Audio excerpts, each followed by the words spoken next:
निवृत्ति मार्ग में हो। यदि कामना, ममता, आसक्ति न हो तो मनुष्य प्रवृत्ति मार्ग और निवृत्ति मार्ग दोनों में स्वतः मुक्त हैं। इस बात को समझना ही कर्म तत्व को समझना है। दूसरे अध्याय के 50वें श्लोक में भगवान ने योगः कर्मसु कौशलम, कर्मों में योग ही कुशलता है, ऐसा कहकर कर्म तत्व बताया है। तात्पर्य है कि कर्म बंधन से छूटने का वास्तविक उपाय योग अर्थात क्षमता है, परंतु अर्जुन इस तत्व को पकड़ नहीं सके। इसलिए भगवान इस तत्व को पुनः समझाने की प्रतिज्ञा कर रहे हैं। विशेष बात, कर्म योग कर्म नहीं है, प्रत्युत सेवा है। सेवा में त्याग की मुख्यता होती है। सेवा और त्याग ये दोनों ही कर्म नहीं है, इन दोनों में विवेक की ही प्रधानता है। हमारे पास शरीर, इंद्रियां, मन, बुद्धि आदि जितनी भी वस्तुएं हैं वे सब मिली हुई हैं और बिछुड़ने वाली हैं।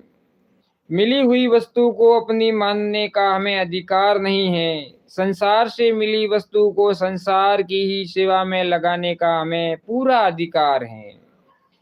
जो वस्तु वास्तव में अपनी है उस स्वरूप या परमात्मा का त्याग कभी हो ही नहीं सकता, और जो वस्तु अपनी नहीं है उस शरीर या संसार का स्वतः त्याग स्वतः सिद्ध है, अर्थात वह एक दिन त्याग अवश्य करना पड़ेगा, अवश्य होगा। अतः त्याग उसी का होता है जो अपना नहीं है, पर जिसे भूल से अपना मान लिया है, अर्थात अपनेपन की मान्यता का त्याग ही होता है। इस प्रकार जो वस्तु अपनी है ही नहीं उसे अपना न मानना त्याग कैसे? यह तो विवेक है। कर्म सामग्री शरीर, इंद्रियां, मन, बुद्धि आदि अपनी और अपने लिए नहीं है, प्रत्युत दूसरों की और दूसरों के लिए ही है। इसका संबंध संसार के साथ है, स्वयं के साथ इसका कोई संबंध नहीं है, क्योंकि स्वयं नित्य निरंतर निर्विकार रूप से एक रस रहता है। पर कर्म सामग्री पहले अपने पास नहीं थी, बाद में भी अपने पास नहीं रहेगी और अब भी निरंतर बिछुड़ रही हैं। इसलिए इसके द्वारा जो भी कर्म किया जाए वह दूसरों के लिए ही होता है, अपने लिए नहीं। इसमें एक मार्मिक बात है कि कर्म सामग्री के बिना कोई भी कर्म नहीं किया जा सकता। जैसे कितना ही बड़ा लेखक क्यों न हो, स्याही, कलम और कागज के बिना वह कुछ भी नहीं लिख सकता है। अतः जब कर्म सामग्री के बिना कुछ किया ही नहीं जा सकता, तब वह विधान मानना ही पड़ेगा कि अपने लिए कुछ करना नहीं है।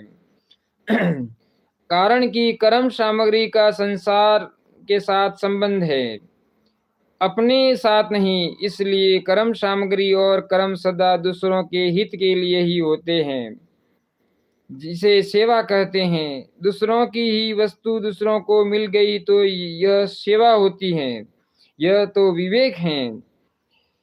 इस प्रकार त्याग और सेवा ये दोनों ही कर्म साध्य हैं। त्याग और सेवा ये दोनों ही कर्म साध्य नहीं है, प्रत्युत विवेक साध्य हैं। मिली हुई वस्तु अपनी नहीं है, दूसरों की और दूसरों की सेवा में लगाने के लिए ही है, यह विवेक है। इसलिए मूलतः कर्म योग कर्म नहीं है, प्रत्युत विवेक है। विवेक किसी कर्म का फल नहीं, प्रत्युत प्राणी मात्र को अनादिकाल से स्वतः प्राप्त है। यदि विवेक किसी शुभ कर्म का फल होता तो विवेक के बिना उस शुभ कर्म को कौन करता? क्योंकि विवेक के द्वारा ही मनुष्य शुभ और अशुभ कर्म के भेद को जानता है तथा अशुभ कर्म का त्याग करके शुभ कर्म का आचरण करता है। अतः विवेक शुभ कर्मों का कारण है, कार्य नहीं।